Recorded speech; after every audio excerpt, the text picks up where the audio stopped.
Pablo Escobar, the most famed drug lord, faced threats from the Colombian police, the US government, and his rival, the Cali cartel, in the latter years of his reign. While these threats had existed long before, they only caught up with him on December 2, 1993, where Escobar was found in a house in a middle-class residential area of Medellin. He was discovered by Colombian special forces using technology provided by the United States. Police tried to arrest Escobar, but the situation quickly escalated into an exchange of gunfire. Now, this is the tricky part. The last 24 hours of his life raised quite a stir because some sources claim the Colombian killed himself, while others claim he was shot trying to escape from the roof of his hideout. Several accounts have sparked debates on how he died, but so far this is an account of his last 24 hours on Earth. I would rather have a grave in Colombia than a jail cell in the US. These were Pablo Escobar's words spoken out of spite for United States law enforcement, which turned out to be more reality sooner than the drug pin anticipated. When law enforcement caught up with him, Pablo Escobar, perhaps the wealthiest drug kingpin the world has ever seen, attempted to flee a hideout in his home base in Medellin, Colombia, by scrambling across a neighboring rooftop.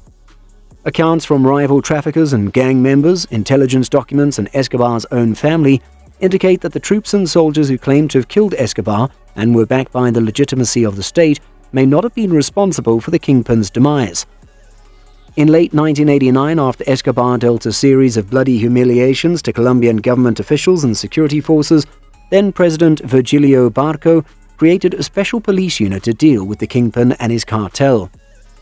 While its initial encounters with the Medellin network left the Bloc de Buscada, or search block, dazed and weakened, it eventually became a hardened task force that hunted down Escobar and his associates.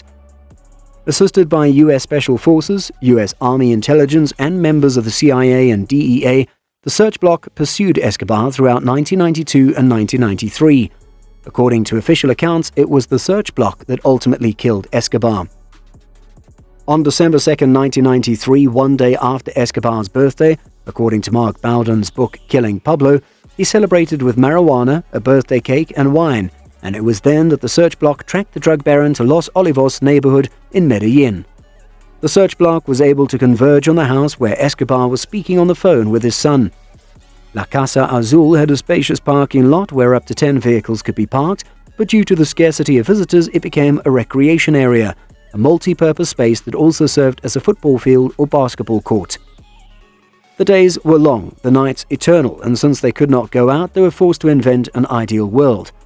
Therefore, with some frequency and to take advantage of the sun, they put on their bathing suits and bathed with a hose that had good pressure. Pablo loved to enjoy those moments because they relaxed him. That was another way to escape from our harsh reality. Sometimes he would start to see the landscape of Medellin, as if he were rediscovering another world. Escobar's weakness was his daughter Manuela.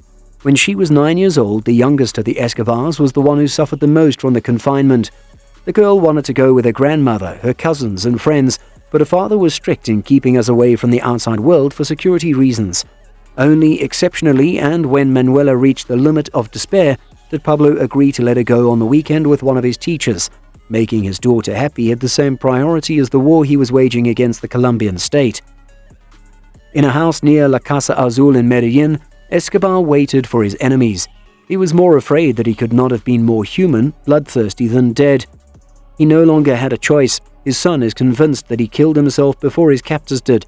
He died on a roof. He was barefoot, like that child who was walking to school on dirt streets because his parents couldn't buy him slippers. He had a beard. The last to see him alive said it hurt more to lose his family than to lose power. His family is convinced. In the end, Escobar took refuge more in his childhood than in his weapons. When he fell lifeless, he was wearing a blue t-shirt, as if he had painted death with his favorite color. In Bowden's account, despite all of the group's gadgets, a positive ID was made only when a member spotted Escobar through a second-story window. Members of the search block surrounded the home while others stormed through the door. Alerted, Escobar and a bodyguard stumbled out a back window into an orange-tiled roof. They were met with a hail of gunfire, and both fell from shots to their heads. And Escobar went down with one that entered his right ear and killed him instantly. Once the gun blasts had subsided, Colonel Hugo Martinez, the search block leader who had pursued Escobar for 3 bloody years but was not on the scene, heard one of his men shouting into the radio, "Viva Colombia," the soldier said. "We've just killed Pablo Escobar."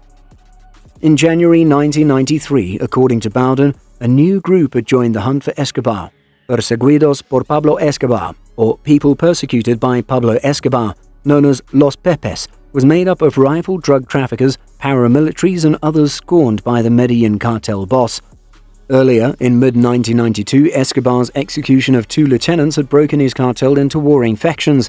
According to journalist Alma Guillermo Prieto, who spoke with a former Los Pepes member, the group was most likely led by former members of the Medellin cartel who, seeking vengeance, had offered money to members of Escobar's crew, members of the search block, or anyone else who was willing to take on the kingpin.